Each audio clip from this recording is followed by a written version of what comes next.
podcast is a quest for well-being, a quest for a meaningful life through the exploration of fundamental truth. Enlightening ideas, insights on physical, mental, and spiritual health. The inspiration is love. The aspiration is to awaken new ways of thinking that can lead us to a new way of being well.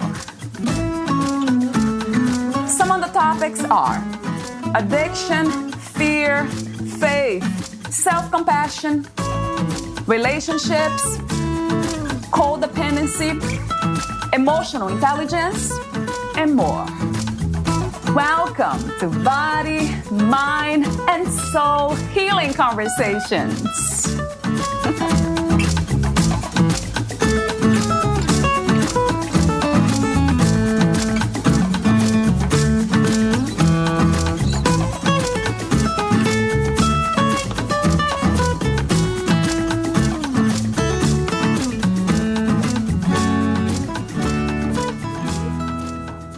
Does intuitive eating allows us to eat what we want, when we want, with no limitations? Not exactly. Honoring your hunger, making peace with food, respecting your fullness, honoring your feelings without using food, respecting your body, and exercising are some basic principles of intuitive eating. In this episode, Ellen M. Gregg talks about intuitive eating, holistic nutrition, and spirituality. Ellen is a lifelong intuitive who has practiced formally as an intuitive since 2009. Ellen M. Gregg earned a degree in Mind-Body Transformational Psychology from Southwest Institute of Healing Arts, which included holistic nutrition, hypnosis, and life coaching certifications. Here is the interview with Ellen M. Gregg.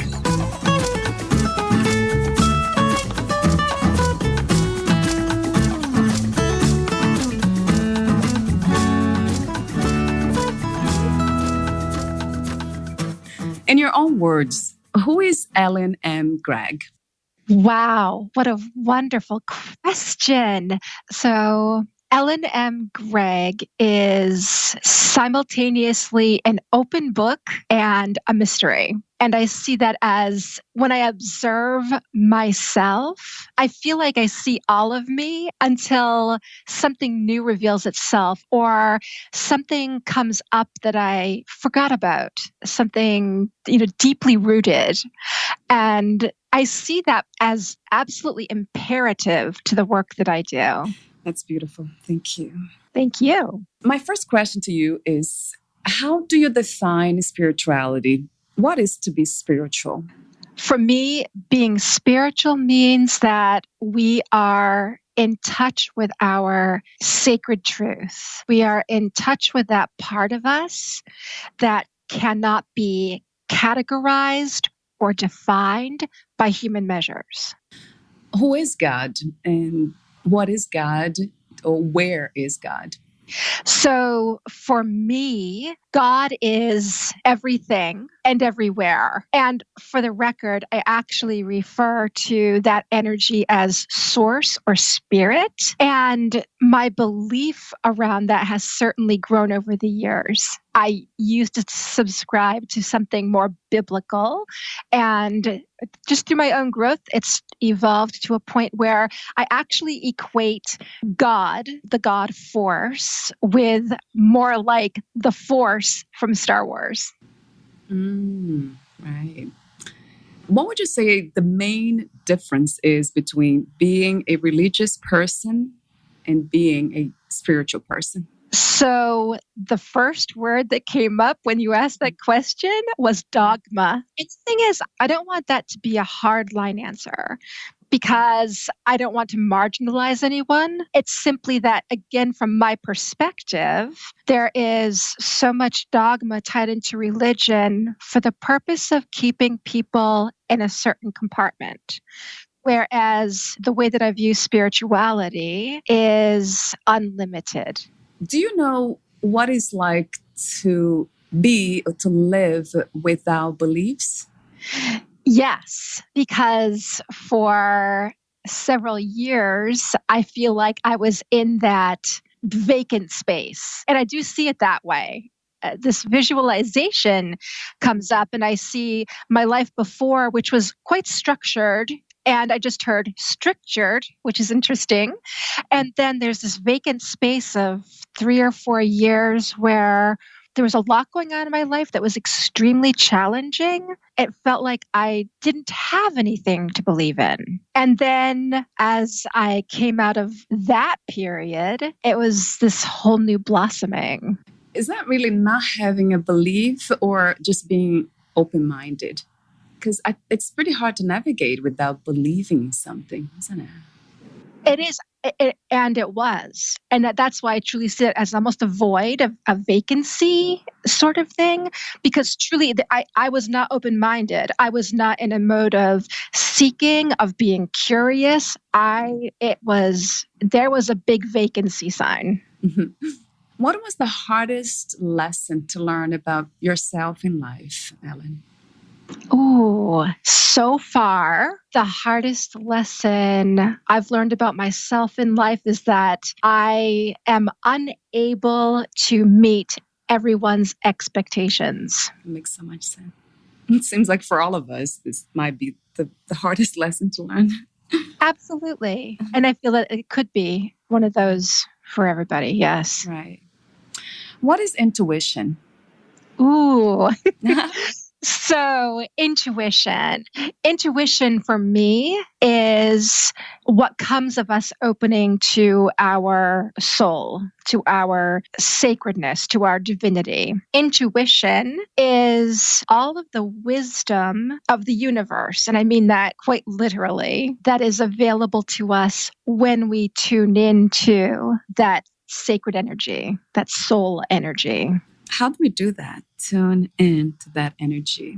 For some people, it appears to be easier than others. In my experience, it involves surrender and it involves trusting in something that we are unable to have concrete evidence of in most cases. And it's one of those things where I'm actually seeing the US dollar bill, which on the back says, "In God we trust." And yes, we can trust in God because we're perhaps brought up to believe in God in one way or another. And yet we can't, quote unquote, touch God, right? Right. So I see it as very similar. What I try to understand better is the difference between intuition and our wishes and desires for things, for ourselves in life, and also our attempt to free ourselves from pain. Wow. Okay. So with intuition, I find that there is an absence of attachment. But what is the motive?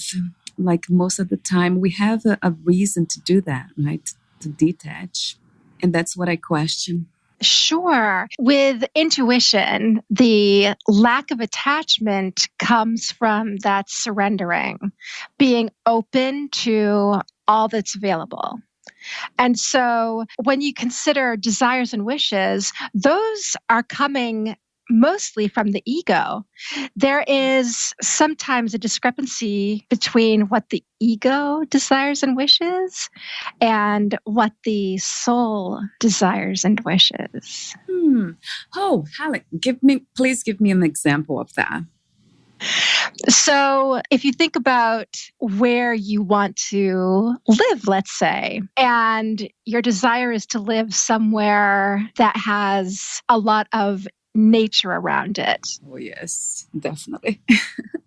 And so the thing is, it could be that aligns with your soul, and yet at the same time, it may not. There, in this instance, consider that sometimes what we think is best for us is something that needs to wait because there's something to learn somewhere else first. Right. Yeah, that makes a lot of sense to me. Well, we have to be really in tune with yourself, right? Self-knowledge is very important. It is. And I actually see it very much akin to body wisdom. I see such a parallel between the two. When we're aware of our body and its needs, we don't think about it. We just know it. We feel it. And it's the same thing with intuition. Okay. And what is the difference between intuition and the gut feeling that a lot of people talk about? Sometimes it can be the same thing, I've discovered, because for some people, like literally, they have a sensation in their gut that is a reflection of their intuitive knowing. It sounds to me like it's connected to fear, because that's where we experience fear, right? The feeling of fear. It can be. And so here is again that need to be aware of the difference between the two, because for some people as well, that feeling, that gut instinct is the ego trying to protect. Yes. And so, and the thing is, I mean, I know for myself, I have physical sensations that corroborate what I'm feeling. So I can tell the difference between my intuitive nudges and my ego nudges. Wow. Does it take practice? That's what it is? Or? Well, I would say more awareness. And then, yes, it's like exercising a muscle. The more you're aware and the more you pay attention to it, the more that is exercising it right there. Okay, so it's the practice of awareness, of being aware. Yes. Okay. How did you become an intuitive, or is that the same as intuitive empath? So I am an empath as well. So in this instance, yes, not everyone's an empath. Not all intuitives are an empath, although I would say the majority probably are, because that degree of sensation helps a lot with intuitive knowing. So how did I become an intuitive? Well, how did you find out you were one? I knew from a very young age, actually. I knew from a very young age. However, I did not have anyone around me that I knew of who I could go to and talk about the things I felt, the things I heard, the things I saw. And because of that, I actively shut it down. I made a choice and slammed the door because it was overwhelming. What were the signs, Ellen? The signs at that time? Yeah. I had a lot of premonitions, and the thing is, they were premonitions that they always happened. And that became, even if it was something that was seemingly innocuous, like it just, no big deal, it still freaked me out. It really did, because I wondered how I could know that was going to happen before it happened. And, what was going on. It was disruptive and it was disturbing. Have you read anything or even tried to understand this phenomenon from a scientific point of view? I've read a couple of books. For the most part, the science behind it. Okay, so what I'm going to say is that there definitely is some science behind it, because the military has some programming where they have a certain section of troops who are actively working on using intuitive skills to gain information. So there has to be something behind it scientifically, I would assume, I think it's the Army to have a program of that nature. That said too, there have been studies done, for example, with Tyler Henry, he's known as the Hollywood medium. On one of his recent shows, he actually had a brain scan done while he was doing a mediumship session with someone, and his brain chemistry changed. And the thing is, they couldn't explain it because it was as though he was going rapidly, instantaneously in and out of the dream state. Yes, the thing is, he was talking, eyes open, talking the whole time. So yeah, and I love that. And at the same time, I don't hinge myself on it, because if I was looking for that sort of external validation, I would never do this work. True. So true. I love that. Yeah, that you just accept the gift. What is the difference between being an empath and being compassionate? Wow, that is such an amazing question. So I think by nature, empaths have to be compassionate.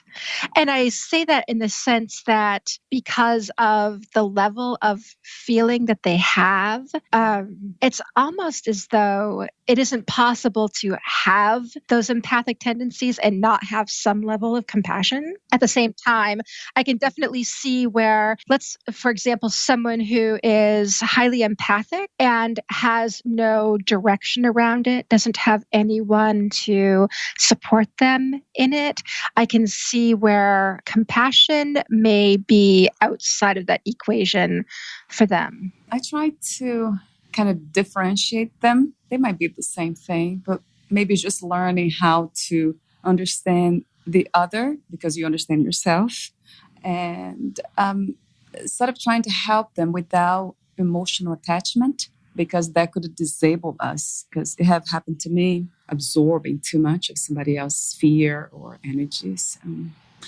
So let me go to my next question that is about intuitive eating. What is that? So intuitive eating is using your intuitive awareness to choose the food you eat. So for example, when I'm breaking my fast each day, I stand in the kitchen and I tune in, asking my body what it needs. And I'm open to whatever that may be. I mean, for the most part, it's stuff that would be considered healthy. So salads and things like that typically is what I break my fast with. Sometimes I'm drawn to stuff that, I question, like bagel and peanut butter. I'm like, oh, really? Okay. At the same time, if that is the nudge that I'm getting, I pay attention to it because that's telling me that there's some quality in that food that my body needs at that time. That is so interesting. I never heard of this before, actually. So what about if the body or the mind is asking you to eat something that it's not available at that moment in your kitchen?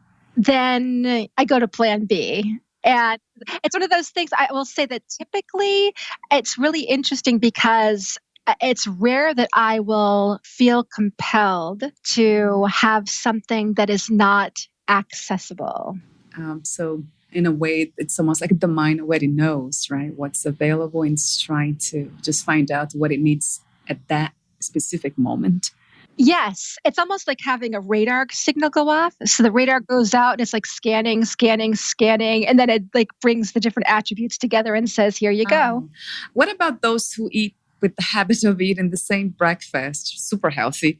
Like I have my own breakfast every single day. My fiance is like, I can't believe you eat the same thing every single day. I know. And I will say that I have a tendency to be one of those people. Like during the winter, my go-to is oatmeal. Yeah, I love that. Yes. I mean too, and it's good for you, and that's great. Right. And the thing is, at the same time, I will check in. Even though during the winter, I'm always seeking, what can I put in my body that's going to warm me up? I'm still open to the fact that there might be an alternative, or it might be that the base is oatmeal. The question is, what's being added to the oatmeal today? So you're talking about seasonal eating, like according to the seasons, right? That too, that there's a wisdom in that, of course. Yeah, the body will tell me the things that it's supposed to be eating, and I wait to feel to get that signal. Yeah, I don't see anything wrong with that, because if you check yourself, like if you were to like just take a moment and as you're ready to have your breakfast or make your breakfast, consider what you would normally have and then consider an option, an alternative option, and notice how you feel about the two of those things. This is one of those things too where I would actually use my physical intuitive signals, my physical intuitive yes and no to help me with that. Right. That sounds so, it's fascinating to just let, like we were talking about, surrender and just letting the body and the soul to do its work, to just guide us. It is. And I will say it has its share of challenges. And the challenges come because of our human conditioning. Yes. Right? We're told that certain things are best for us, certain things work a certain way. And when we receive information through intuition that advises or suggests something that is in contrast to that, that's, the ego saying, hey, is that safe? Is that safe for us? That's it's a practice for a lifetime, isn't it, Helen? It is. And it's always evolving. And I think that's the thing too. And talk about compassion. Self-compassion is key to all of that. Self-acceptance, yeah. Why do you fast? It's something that I didn't plan to do. It was something that evolved over time. I found it came to a point where I was fasting probably 15 to 16 hours a day without even thinking about it. It just sort of happened. And then I realized that I was feeling better, like stopping eating before or at the latest by 7:00 in the evening. I felt so much better going to bed and paid attention to that. And then it evolved from there. So I've actually reached a point where my fasting is 20 hours of fasting with a 4-hour eating window, which honestly, if someone had asked me 2 months ago if this is what my eating would look like, I would have said, no. How many meals a day do you have? 2. Right. I have my quote unquote breakfast, which happens about 3:00 in the afternoon. It's when I break the fast. And it's something on the small side. So for example, this afternoon I had a small bowl of potato salad and that was plenty, completely plenty for me. And then I'll have probably salad and I don't know what else, hummus, something else for supper. And I always finish with a smoothie and I'm done. Oh, wow. Are you a vegetarian or a vegan? At this point, I can't say that I'm a vegan. I have been for a long time, mostly on, sometimes off. At this point, because of nutritional needs, I do have an egg a couple of times a week. Other than that, vegan other than that. Do you know when you are deficient on vitamins? Yeah, I can feel it in my body. And also, I will say, because I do struggle with it, because I believe in veganism. I think it's so much better for our bodies and the planet. However, I also need to honor the fact that my body has certain needs that right now, veganism itself doesn't meet. That's the challenges. Some people say that because there's so much research, right, and studies on veganism, and some people are able to live to be extremely healthy, no problems at all with that. But it might be because of their genetics. It might be, I don't know. I would agree with that. And the thing is, too, it's one of those things, I find it's perhaps seasonal. It wouldn't surprise me at all if, as we're getting closer to summer, that I'm no longer needing to have the eggs twice a week and can be wholly vegan and then be open to the fact that might have to adjust again come the fall. I come to realize that we eat most of the time based on our emotional needs, right? Or emotional imbalances. We're not paying attention to what the body wants. Like in my case, protein, because I work out, but not that much. I know I don't need, the body doesn't ask for that much protein. And that could be as well. There is, again, that body wisdom of tuning into the body and asking, what do you really need? And then also paying attention when we are eating. That's one thing I will say. I've struggled with all of my life being aware of my body's hunger signals, like actually knowing when I'm really hungry, and then actually also knowing when I'm done, when I'm full. And one thing about intermittent fasting that has really surprised and delighted me is that as if that signal is it's gotten so strong.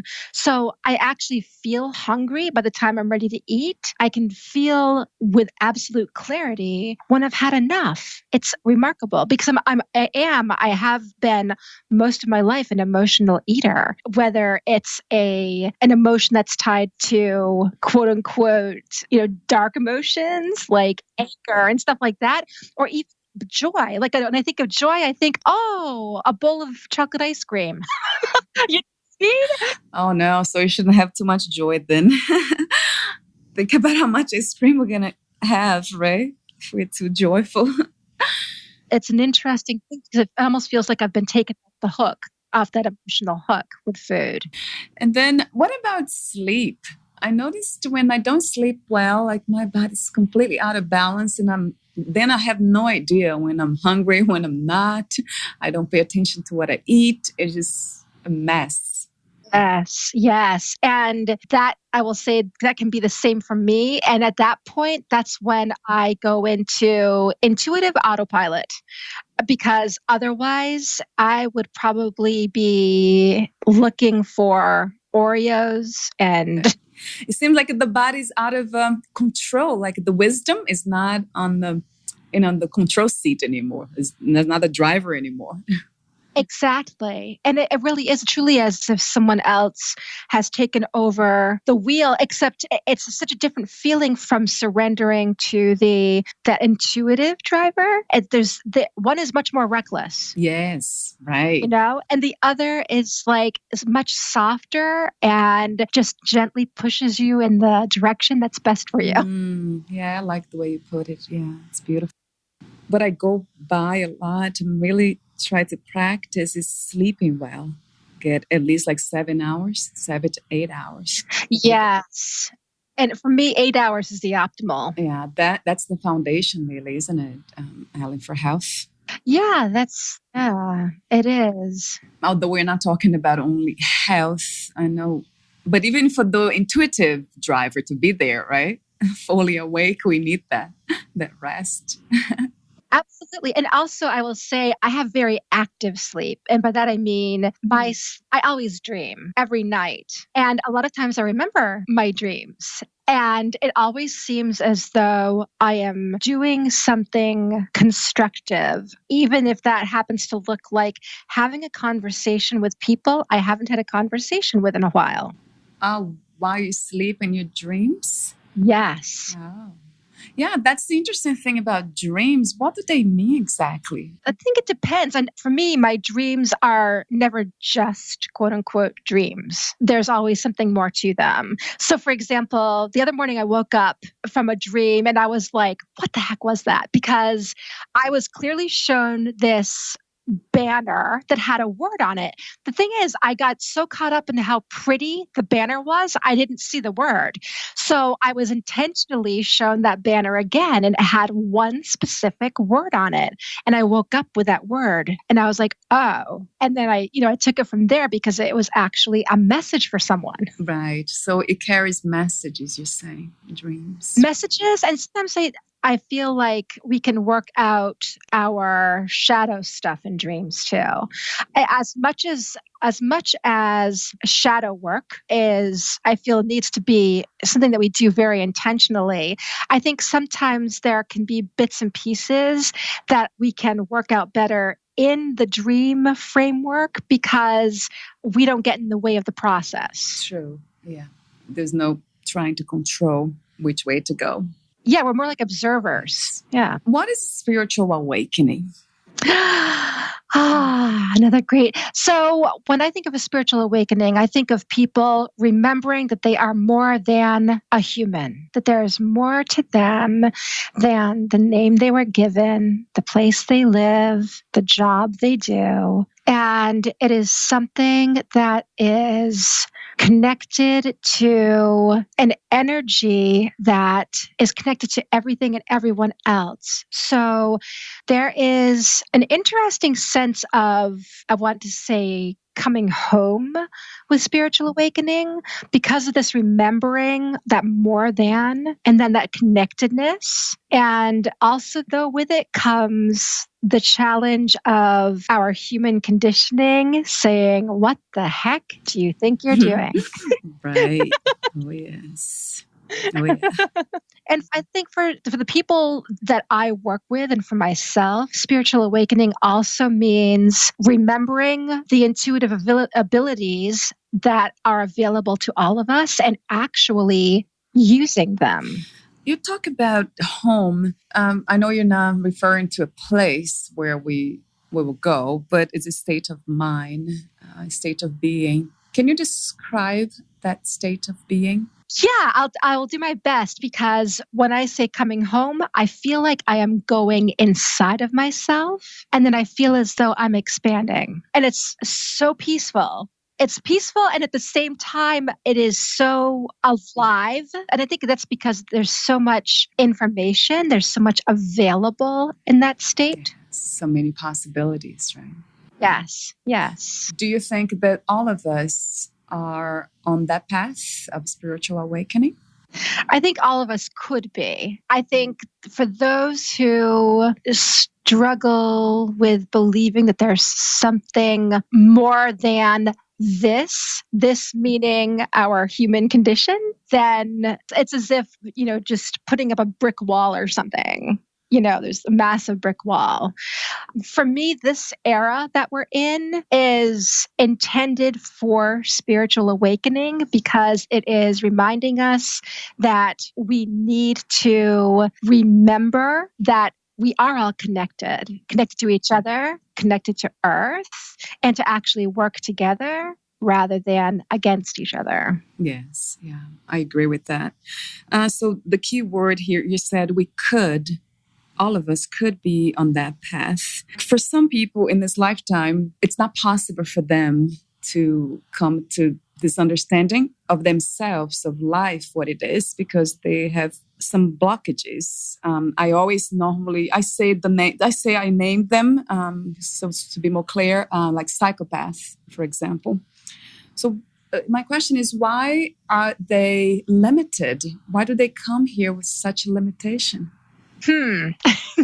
This is where we could get into a discussion about karma to a degree. And yet for me, when I look at the situation, I see a soul who actually chose to come here and face that challenge, as I just heard, head on, because it's something that they needed to go through for their own development. And the thing is, I will say, having said that, and I will also say that there was a lot of channeling just happening as I was saying that, I have a big question mark saying, we're talking then some person actually decided in their soul form that they were going to incarnate and kill people. And the answer to that is actually no. What they chose to do is come here and face challenges that would force them to make a decision to either choose a path that would heal old wounds, or they would choose a path that would actually exacerbate those wounds. But they can't. They are completely blinded by their own minds. They are not able to see that. Yes. To make that choice. Yes. And what's interesting about that is I'm going to bring in something that I am called to do on occasion, which is clear out energy, which I call dark energy, like out of space. And sometimes that dark energy has a form. It might actually look like a human form. However, it also looks like it's a human form cast in tar. And so when I need to clear something of that nature, I surround it with light and then I just watch, because what will happen is the light will disintegrate that darkness, that tar. And one of two things is going to happen. It's either going to expose what the person looked like when they were actually in their human form, or it's going to end up that all that darkness is simply going to be dissolved because there was no human form attached to it. And I see it very similar for a psychopath or a sociopath, that when a spirit has that level of darkness attached to them, it's because they have been like a sponge for that dark energy. And I think it's the exact same for a psychopath, that by nature, they may actually be a sponge for darker choices, for choices that are not socially acceptable. And they might also serve as agents of transformation, right? Because people around them might be, who are ready in this lifetime, might change because of them. They are that force. Absolutely. And I totally agree with that. And at the same time, there's this part of me that says, oh, no, but then again, that means that they came purposely to be that. Yes, absolutely. Because there are people in our world right now who are highly visible, who are definitely here specifically to be change makers, whether we like it or not. Right. Yeah. There's a purpose behind. I mean, I think everything has a purpose. And at first we see as quotes and quotes bad, but there is like a major purpose hidden that we don't know yet, the big picture that we are not able to see. Exactly. You talk about ancients and the original witches. I want to know more about that. Yeah, that was such an interesting topic to have come up. It really was. Do you have a specific question about that? Who are the ancients and the original witches? What their purposes? Yeah, so the purpose of the ancients are guardians and observers. How the information was brought to me was that the ancients were, quote unquote, seated here on earth specifically to act as guardians, stewards, observers of earth and her path, her evolution or devolution. And witches, on the other hand, although I would say they have certainly similar traits to the ancients, they play a more active role. They're less observers and they're more action-oriented. Witches, by their very nature, work with the earth. They work with the earth's cycles. They work with the earth's wisdom. And by wisdom, I mean plants, animals, everything. And by doing that, they are honoring Earth. Are they here as incarnated in the physical body or no? So did you mean the ancients? Yeah. That's a good question. I didn't actually ask that. Are there any ancients who are incarnated in a physical body at this time? Yes. They are found in mostly remote areas because they are intended to be guardians and observers, as though, if you can imagine, the statues on Easter Island, which are in some ways not easily accessible. Yeah, the way it's being shown to me actually is they are in areas that would be almost inaccessible intentionally because it keeps them from getting tied up in our human stuff. Yeah, the human stuff. That's cute. There's a lot of that.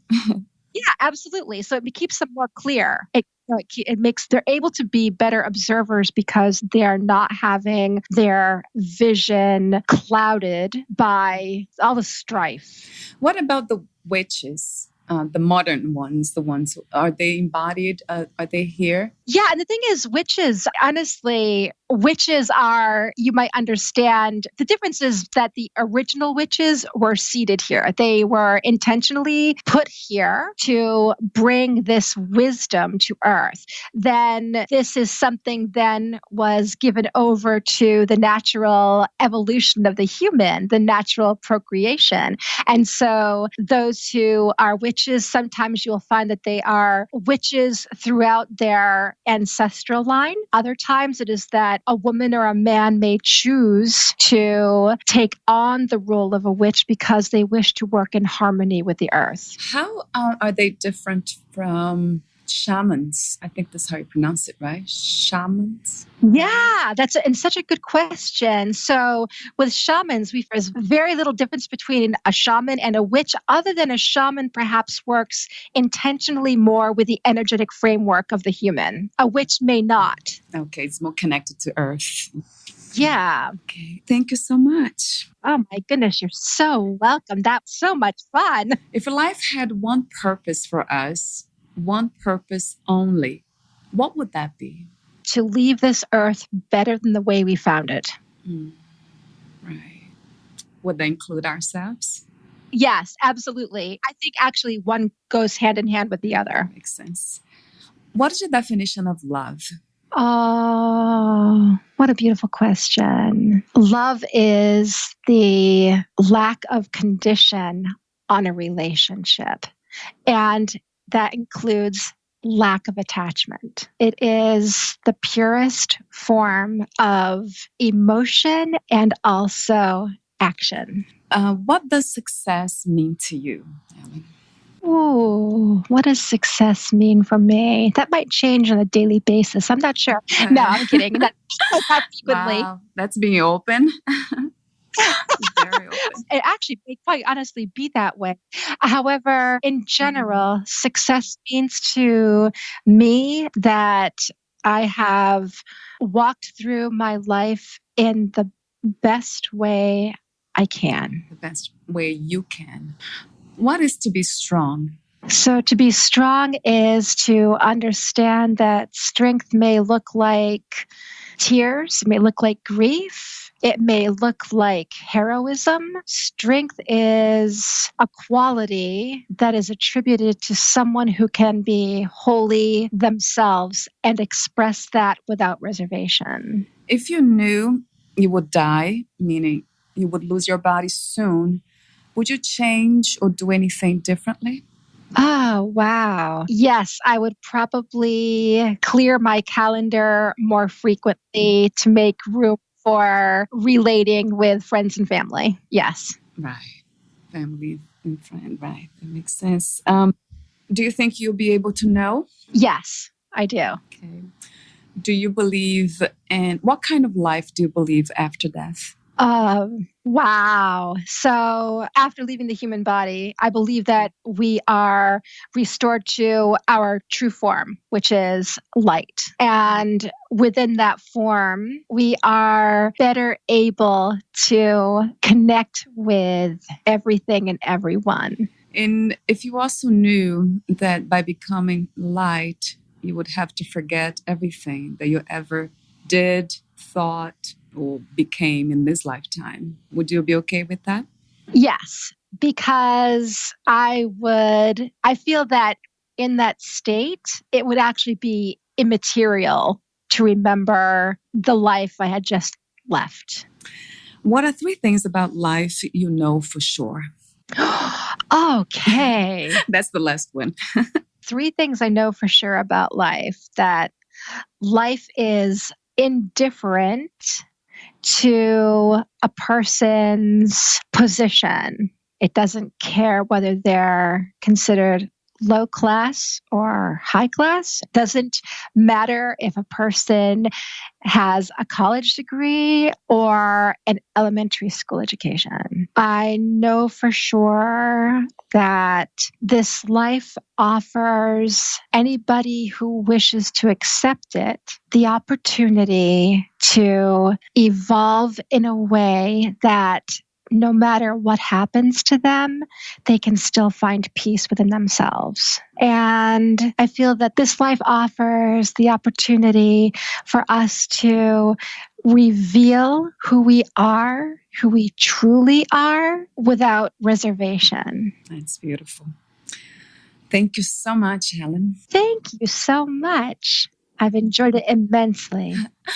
Where can we find more information about you, what you do, services, your future projects? You can find all of that information on my website, which is ellenmgregg.com. Wonderful. Thank you so much again. Thank you. Bye for now. Bye-bye.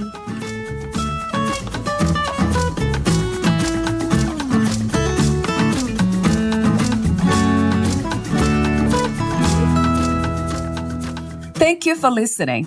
To learn more about Ellen M. Gregg, please visit her website, ellenmgregg.com. Ellen, ELLENMGREGG.com.